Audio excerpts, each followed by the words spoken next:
You woke to newspaper stuffed between the window frame and the wall, and red pepper steeping in a pot she swore kept the flu out of the house. If you grew up there, you already knew what worked. Here are 30 genius African-American winter survival secrets that actually work. Long before fiberglass rolls and spray foam, families in the rural South had their own way of keeping the cold out. They stuffed their walls with newspaper, sheets of the local weekly, old catalogs, even pages from the Sears and Roebuck catalog were folded, crumpled, and packed between the inner and outer walls of shotgun houses and tenant cabins wherever a board could be pried loose. Some families mixed flour and water into a paste, soaked the newspaper in it, and plastered it directly onto the interior wall, a technique documented in WPA interviews across rural Mississippi and Alabama during the 1930s. The paste hardened and created a crude but effective barrier against wind. When the paper darkened and peeled after a season or two, you stripped it and started again. The trick was layering. 4 or 5 sheets deep held more still air than a single layer, and still air was the real insulator. That knowledge did not come from a manual. It came from watching your mother do it every October. The smell hit you before you saw it. A small cloth pouch tied with string and hung around a child's neck, resting just below the collar where the body heat released its odor in slow, steady waves. Inside was Asafetida, a dried resin from the root of a plant in the fennel family, imported from Central Asia and sold in small blocks at general stores across the American South. African-American families from Virginia to East Texas hung these pouches on their children every winter, believing the sulfurous, garlic-heavy stench warded off colds, flu, and what the old folks called the grip. The Federal Writers Project recorded the practice in multiple states during the 1930s, and the College of Physicians of Philadelphia documented its persistent use well into the 1960s. Whether the Asafetida killed germs or simply kept sick people far enough away to prevent transmission, nobody caught a cold standing next to the child who wore it. Your grandmother swore by it. She is gone now, and nobody ties those bags anymore. The bed was ice when you climbed in. The sheets felt damp from the cold, and your breath hung visible in the dark. But down at the foot of the bed, wrapped in an old flannel shirt or a scrap of wool blanket, sat a brick pulled from the back of the wood stove where it had been heating since supper time. You pressed your feet against it, and the warmth spread through the covers like a slow exhale. Some families used flat irons instead of bricks, the heavy cast iron wedges that doubled as clothes, presses during the day, and bed warmers at night. You moved it with your feet as it cooled, chasing the last of the heat until sleep came. By morning, the brick was cold and the room was colder, but those first minutes, feet against hot flannel in a freezing house, stayed with you for life. When the cough went deep enough to rattle in the chest, your grandmother did not reach for a bottle. She reached for the mustard tin, dry mustard powder mixed with flour and enough warm water to make a thick paste. That was the base. She spread it onto a square of old cotton fabric, folded it into a compress, and laid it directly on your chest. The heat built slowly, then suddenly, as the mustard's natural compounds activated against the skin. Capsaicin-like molecules called isothiocyanates that increase blood flow and loosen mucus in the lungs.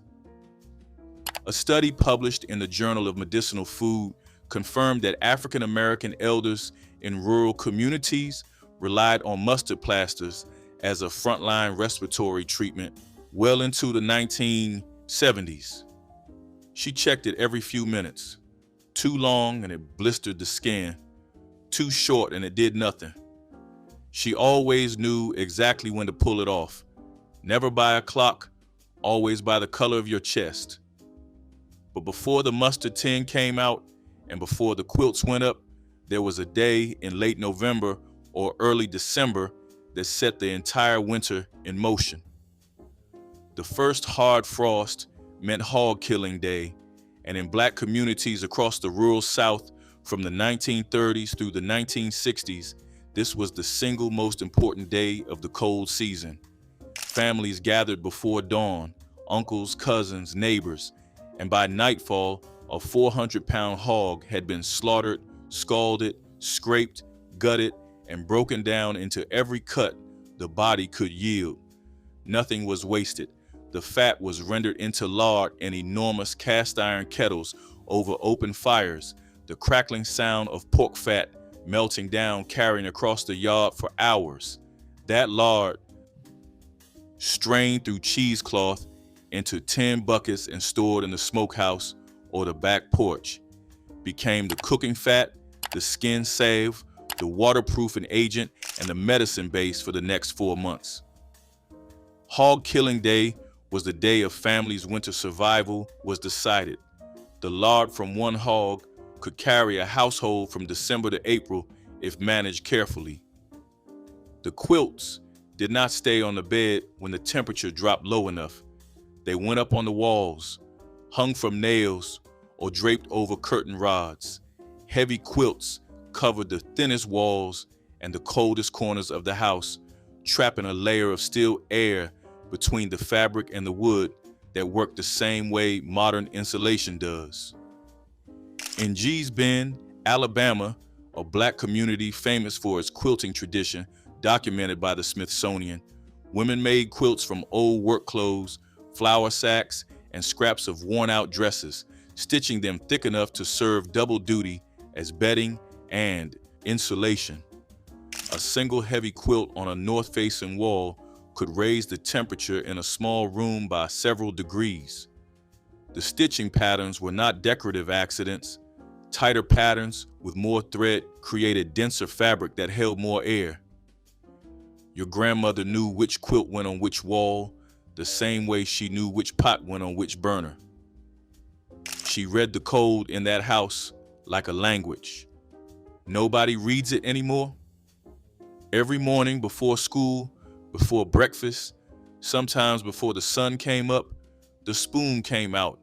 Castor oil or cod liver oil, thick, oily, and tasting like something that was never meant to be swallowed, forced down the throats of children who learned to hold their breath and swallow fast because fighting it only made it last longer. In black households across the South and in northern cities after the Great Migration, the daily winter dose was not optional.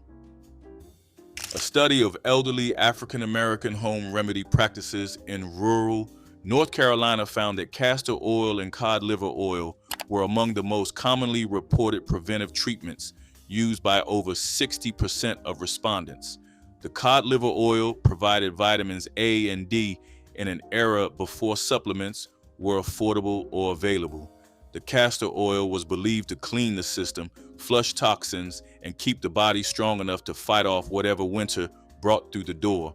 You hated it, you swallowed it, you survived.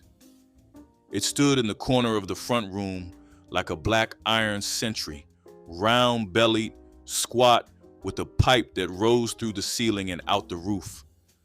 The Potbelly stove was the heart of the house in winter, and everything in the home was arranged around it. Chairs faced it, beds were pulled toward it, clothes dried on lines strung near it, children dressed beside it in the morning and undressed beside it at night. In black churches across the South through the 1950s, a single Potbelly stove heated the entire sanctuary, and the pews closest to it were claimed first, not by seniority, but by whoever arrived earliest. The Philadelphia Tribune documented the stove's central role in African American domestic life as late as the early 1960s. You fed it wood or coal, adjusted the damper to control the draft, and listened to the metal tick and ping as it expanded with heat. That sound, the slow, rhythmic ticking of hot iron, was the sound of a house that was still warm. When the stove went cold, everything went cold. The soles wore through first. Thin leather or cardboard bottom shoes that were already a size too small developed holes by mid-January, and there was no money for new ones until spring. So you folded a piece of newspaper, cut it to fit the inside of the shoe, and laid it flat over the hole. On top of that, a piece of cardboard from a cereal box or a shoe box, a second layer between your foot and the frozen ground.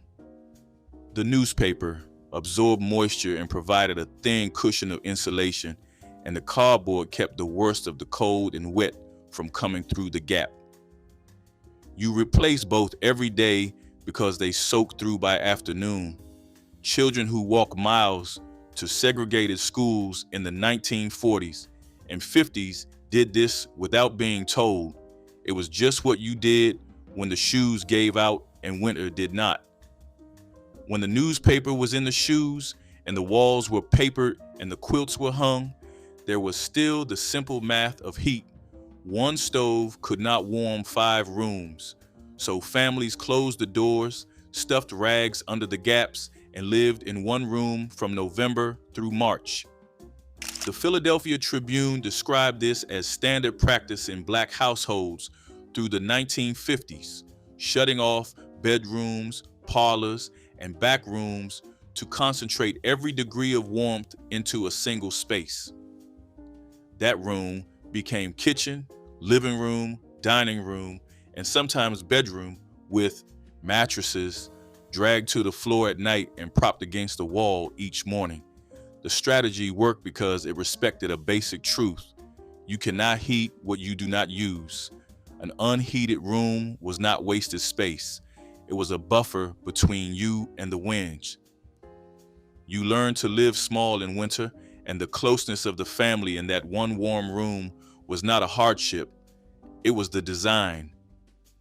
Before there was Vaseline in every medicine cabinet, there was lard, pure rendered hog fat. The same lard that fried the chicken and greased the skillet was rubbed onto cracked hands, chapped lips, and dry faces every winter morning in Black households across the South. Some families mixed it with camphor or a few drops of turpentine to make a chest rub that doubled as both skin protection and cold remedy. In Appalachian Black communities, a thick coat of lard on the face and hands before walking to school was standard. The fat sealed moisture into the skin and created a barrier against wind and freezing air. Children who showed up to class with shining faces were not greasy. They were protected. The Lard sat in a tin by the back door, always within reach, and your mother applied it without asking, the same way she buttoned your coat. She knew what the cold did to bare skin, and she handled it before you even felt it. That reflex, the reach for the lard tin before you reached the door, vanished when she did. By late February, when the worst of winter was loosening its grip, your grandmother went out to the fence line with a shovel. She was digging sassafras root, the reddish, fragrant root of a tree that grew wild across the rural South from Virginia to East Texas. She scrubbed it clean, shaved it into thin strips, and boiled it until the water turned the color of rust and the kitchen smelled like root beer before root beer existed. Sassafras tea was the spring tonic, the blood purifier, the reset between seasons. African Americans had brewed it since enslavement, borrowing knowledge from indigenous communities who used the plant for centuries before. You drank it hot, sweetened with honey, and it tasted like the earth waking up. She always dug more root than she needed and hung the extra strips to dry in the pantry. Those dried roots hang in kitchens where nobody makes the tea anymore. Beneath the floor or dug into the hillside behind the house, the root cellar was a Black family's underground grocery store. Dark, cool, and packed with everything the summer garden produced that had to last until April. Sweet potatoes were the backbone, layered in straw-lined wooden crates where the temperature held steady around 55 degrees, even when the ground above was frozen solid. Turnips, cabbages, and winter squash lined the shelves alongside jars of pickled beets and preserved pears. In the 1940s and 50s, before refrigeration was reliable in rural black homes across the Piedmont and the Delta, the root cellar was the difference between eating and going without. The trick was humidity. Too dry and the sweet potatoes shriveled, too damp and they rotted. Your grandmother knew by feel. She checked them weekly, turning each one by hand, pulling out anything soft before it spread. A well-managed cellar could keep root vegetables edible for 5 or 6 months, stretching a summer harvest deep into the coldest stretch of the year. If the mustard plaster was the first line of defense against chest congestion, the onion poultice was what came out when things got serious. Your grandmother sliced 3 or 4 yellow onions thick, fried them in lard until soft and translucent, then scooped the hot, dripping mass onto a flour sack towel and folded it into a square. She smeared your chest with lard first, always that protective layer, then laid the steaming poultice directly over your lungs and wrapped a bed sheet around your torso to hold it. The heat and sulfur compounds from the onion were believed to draw infection to the surface and open the airways. You smelled like a skillet for days afterward. Black folk medicine practitioners in southern Appalachia documented this remedy across generations. The woman who made yours is gone now, and the smell of onions frying still stops you cold. Nobody talked about it at school, but half the kids in a rural black classroom in the 1940s were wearing underclothes cut from cotton feed sacks and flour bags. The printed sacks, stamped with brand names like Pillsbury and Martha White, were washed, bleached, and sewn into undershirts, slips, and drawers by mothers who could not afford store-bought underwear. Feed companies eventually caught on and started printing their sacks with floral patterns, knowing the fabric would become clothing. In winter, the layering was the strategy. A flour sack undershirt beneath a cotton shirt, beneath a hand-knit sweater, beneath a coat that was already too small. Each layer trapped a thin pocket of warm air against the body. The more layers, the warmer you stayed. Kids who walked 2 miles to school in January learned to dress like that without being told. You just watched your older sister and did what she did. The seams were rough and the fabric stiff until it softened after a dozen washes, but it held warmth close, and that mattered more than comfort. Here is the one remedy nobody in the family argued about. When the cough settled in and the fever climbed just high enough to make you miserable, your grandmother mixed a hot toddy, whiskey, honey, lemon juice, and hot water, stirred in a coffee mug and handed over with the quiet instruction to drink it all. Rock candy, dissolved in corn liquor, was the Appalachian black variation, thick as syrup and twice as strong. In the 1950s and 60s, this was the nighttime cold medicine in homes where the nearest pharmacy was a white-only counter 20 miles down the road. The whiskey knocked you out. The honey coated your throat. The lemon cut the sweetness. The arguments came later. Whose recipe was better? Whose put you down faster? Whose grandmother poured heavier? Every family had their own ratio, and every family swore theirs was the one that actually worked. She started in July and did not stop until the first frost killed the garden. Mason jars filled every surface of the kitchen, the counter, the table, the top of the icebox, lined up like soldiers waiting to be sealed. Green beans, tomatoes, okra, peaches, pear preserves, pickled watermelon rind, chow relish. Everything the garden gave was washed, blanched, packed, and processed in a boiling water bath until the lids popped and sealed tight. By September, a well-stocked pantry held 200 jars or more, enough to carry a family of 6 from October through April without setting foot in a grocery store. In Black communities across the rural South through the 1960s, canning was not a hobby. It was the line between winter comfort and winter hunger. The pressure cooker hissed on the stove for weeks straight, and the kitchen ran hot enough in August to make you forget you were preparing for January. She labeled each jar with a grease pencil, the date, the contents, and handwriting that nobody can read anymore because the woman who wrote it took her penmanship with her. You could feel the cold pouring off the glass like water. Single pane windows without storm glass or weather stripping let winter in as fast as the stove pushed it out. So families sealed them. Strips of cardboard cut from boxes were tacked around the frame with small nails, covering every gap between glass and wood. Some bought plastic sheeting kits and stretched thin film tight with a hairdryer. Others stuffed rags and old socks into every crack.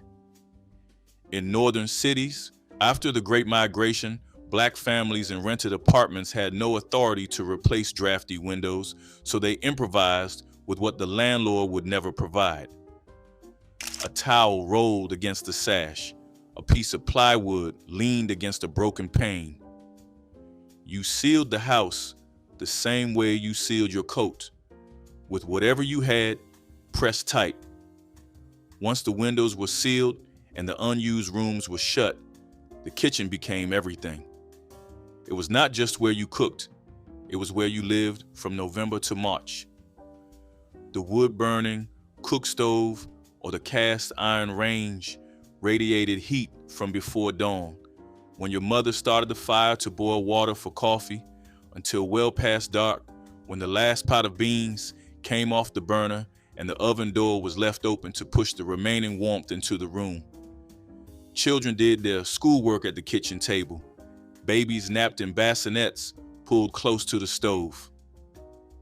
In the 1940s and 50s, rural Black families in Alabama and Georgia often moved mattresses onto the kitchen floor during the coldest weeks because no other room in the house was warm enough to sleep in safely. The kitchen smelled like wood smoke, coffee, and whatever was simmering, always something simmering, because the stove had to stay lit and a pot on the burner meant nothing was wasted. That room held your whole life in winter. The table where your grandmother sat is empty now, and the stove is cold. No medicine cabinet in a Black household was complete without the dark blue jar. Vicks VapoRub, that thick, translucent, camphor and eucalyptus-scented petroleum jelly, was applied to everything.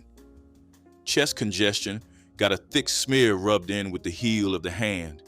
A stuffed nose got a dab under each nostril. Sore muscles, headaches, cracked heels, bug bites, and a dozen other complaints nobody bothered naming all received the same treatment. The most widespread application passed through generations of Black mothers and grandmothers was the bedtime ritual, a heavy coat of Vicks rubbed onto the chest and the soles of the feet, then covered with an old undershirt and thick socks. By morning, the menthol had opened every airway in your body, and your pajamas smelled like a medicine factory. A study of elderly African American home remedy use found Vaseline and Vicks among the most commonly reported treatments, used far more frequently than any prescription product. The smell of menthol and camphor still means the same thing it always did. Somebody cared enough to sit on the edge of your bed and rub it in until you fell asleep. Nobody had their own bed, not in winter, and sometimes not at all. In a 3-room shotgun house with 1 stove and 6 kids, sleeping arrangements were practical, not private.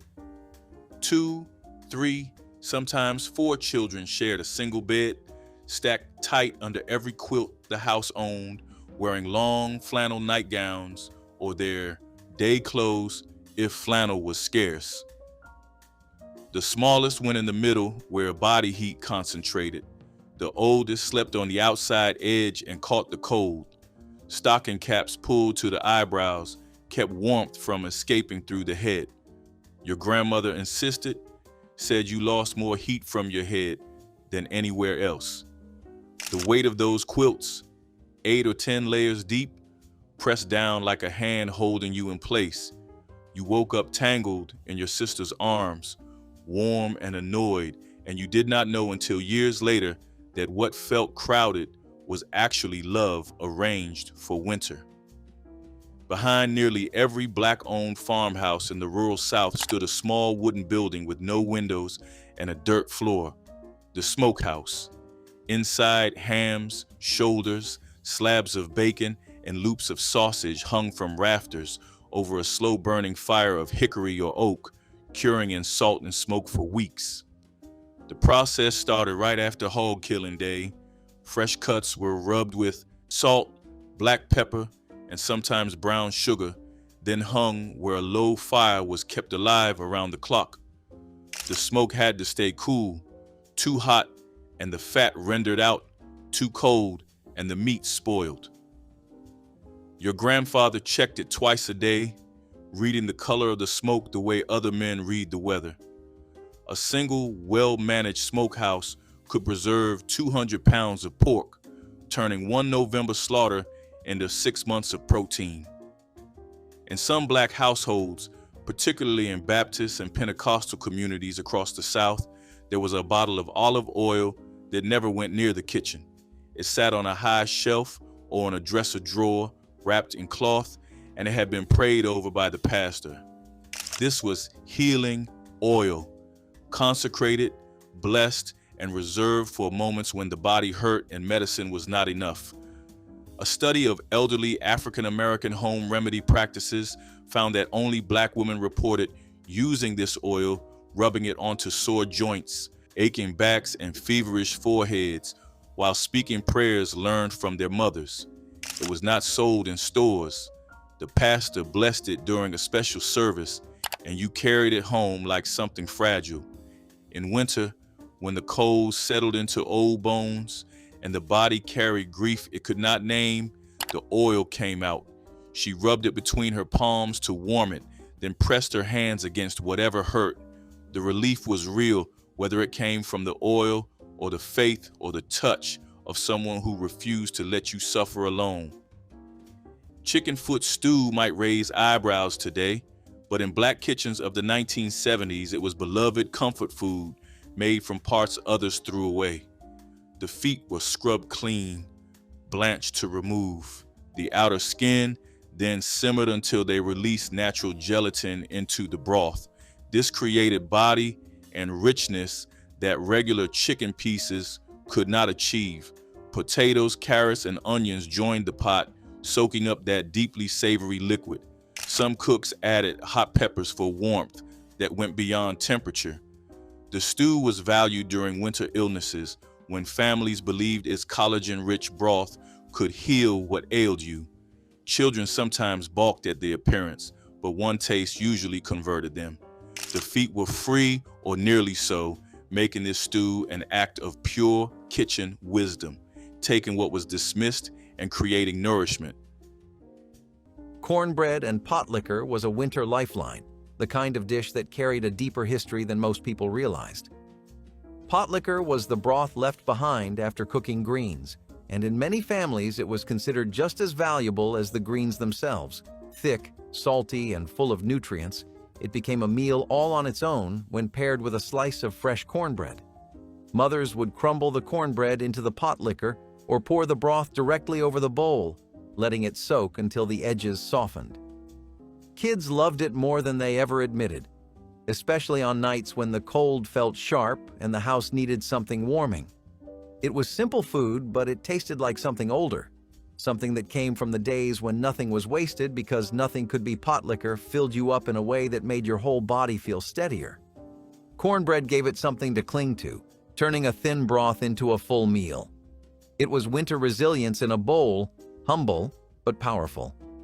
No matter how tight groceries got, this dish always came through. Pig feet stew was hearty winter fare that transformed an overlooked cut into something families craved when temperatures dropped. The feet were split, cleaned thoroughly, and simmered for hours until the skin became tender and natural gelatin thickened the broth into something luxurious. Onions, garlic, vinegar, and crushed red pepper created a tangy heat that cut through the richness. Some families added potatoes or beans to stretch the meal. The stew was made in large batches because it kept well and improved after sitting overnight in the refrigerator. The gelatin would set into a jiggly mass that liquefied again when reheated. This dish required patience. Rushing meant tough, chewy results.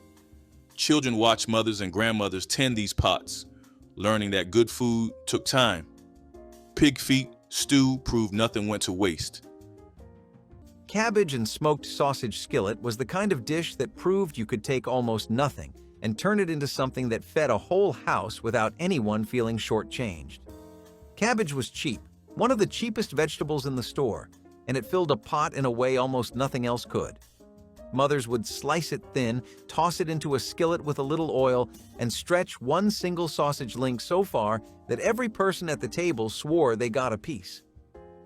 The smell of cabbage hitting the pan was unmistakable, sharp at first, but softening as it cooked down into something sweet and cozy.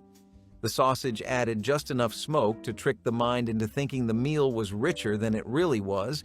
Kids would hover, waiting for the moment when the cabbage wilted just enough to match the shine of the sausage pieces. It was simple, hearty, and warm, and it filled bowls in a way that lasted through the night. In the winter, when money was tight and the weather felt unfriendly, this skillet kept people going. It tasted like thrift turned into comfort, like a mother's hands doing quiet miracles with whatever she had. It was everyday food that remembered its purpose well. Neckbone stew carried families through the coldest months when money was tight and bellies needed filling. Pork neck bones were cheap at the butcher counter, often sold for pennies a pound because most people overlooked them. But black cooks knew better. They understood these bony cuts held deep flavor, waiting to be coaxed out through gentle simmering. The bones were browned first, then covered with water and left to bubble alongside potatoes, carrots, onions, and celery until the meat became fork tender. Some families added turnips or cabbage to stretch things further. The smell alone announced dinner was ready, drifting through every room like a warm invitation. Children hovered near the stove, waiting to tear meat from bones with their fingers. This stew proved the humblest ingredients could become something worth gathering around. White beans with fatback were the slow-cooked winter miracle that kept black families fed long before money ever showed up in the house. A small piece of fatback was enough to transform a plain pot of beans into something thick, smoky, and full of the kind of flavor that made you close your eyes for a second. Beans were cheap and dependable, stretching across multiple days when they needed to, which was most winters in the 1970s.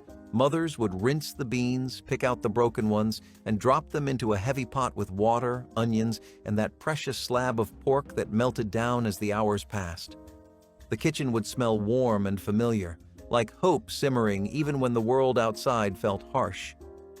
Kids knew beans meant full bellies, and they were thankful for that, even if they did not always say it. Served over rice or with cornbread, the beans thickened as they cooled, becoming even better the next day. Fatback was cheap, but its flavor made the whole meal feel bigger and deeper. This was the kind of food that did not just feed you once. It lingered, warmed, and strengthened. It tasted like survival learned across generations. Ham hock and bean stew was a wintertime miracle that transformed dried beans and smoked pork into a meal substantial enough to fuel a family through freezing temperatures. The ham hocks were simmered for hours, their smoky essence infusing the cooking liquid while collagen broke down into silky richness. Navy beans or Great Northerns were added, absorbing every bit of porky flavor as they softened into creamy tenderness. Onions, garlic, and bay leaves rounded out the pot. This stew was Monday food in many households, made when the weekend ham bone still had meat clinging to it. The beans provided protein that rivaled expensive cuts, and the broth was considered medicine for cold and flu season. Families stretched this stew across several days, knowing each reheating only deepened the flavors. Collard greens with hog jowl were one of the most reliable winter foods Black families turned to when the cold settled deep and the fridge looked emptier than anyone wanted to admit. Hog jowl was cheap, far cheaper than most other cuts, but it added a smoky richness that turned greens into something powerful. The pot simmered for hours, filling the house with a slow, rising warmth that made you forget how cold it was outside. Kids grew up on this smell, associating it with safety, hunger, and comfort all at once. The greens softened as they cooked, soaking up every bit of flavor the hog jowl released. Served with rice or cornbread, they became a full winter meal that did not need anything else. It tasted like tradition, like resourcefulness, like the kind of food made by people who knew how to survive anything. Collard greens with hog jowl were not just nourishment. They were a lesson passed down one pot at a time. Beef tripe stew was not for the faint of heart, but those who grew up eating it remember the dish with deep affection. Tripe required thorough cleaning and long cooking to become tender, but the result was worth every minute of preparation. The honeycomb texture held onto flavorful broth, making each bite an experience.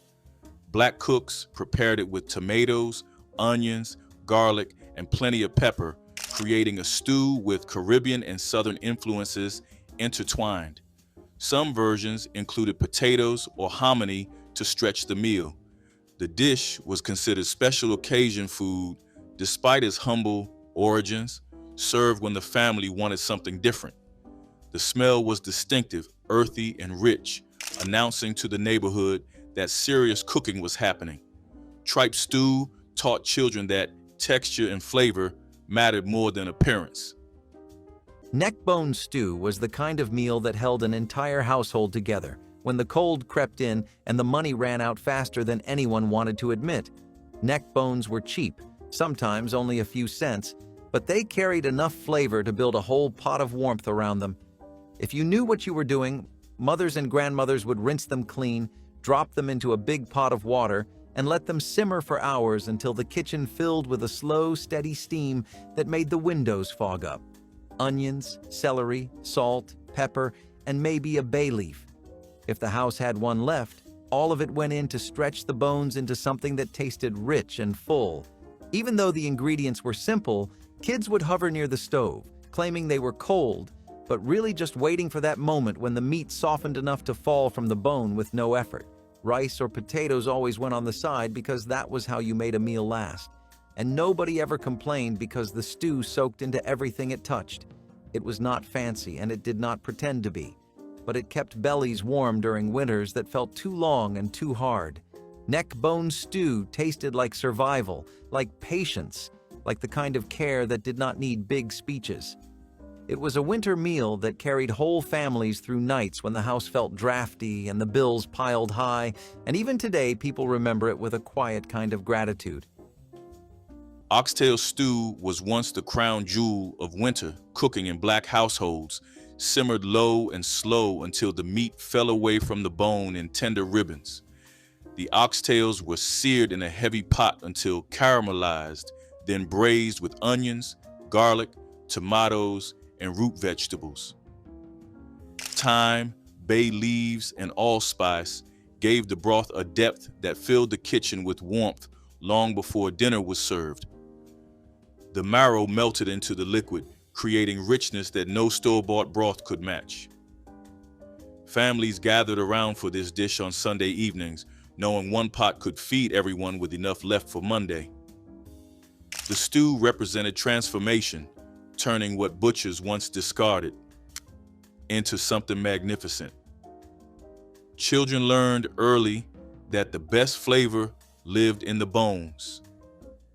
Chicken backs and rice were one of the most practical winter meals mothers relied on when the prices of better cuts climbed too high to touch.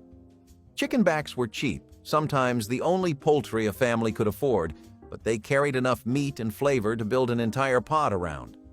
Mothers simmered them with onions and seasoning until the bones loosened and the broth turned golden. Then came the rice, poured in generously because rice made everything stretch. Kids would watch the pot grow fuller and fuller as the grains absorbed the broth. The chicken pieces were small, but the flavor was big enough to make the whole meal feel complete. It was warm, filling, and steady, the kind of dish that felt like a blessing when the weather outside refused to let up. Chicken backs and rice were proof that a mother could take almost nothing and turn it into enough. It was winter courage served in a bowl.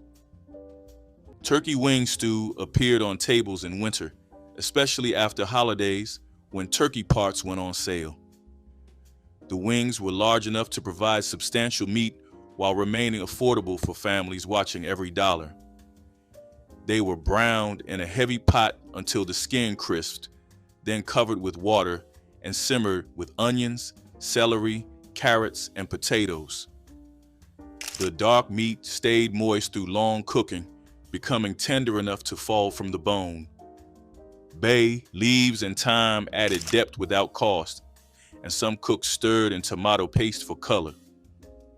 This stew fed families for days, the broth growing more flavorful with each reheating.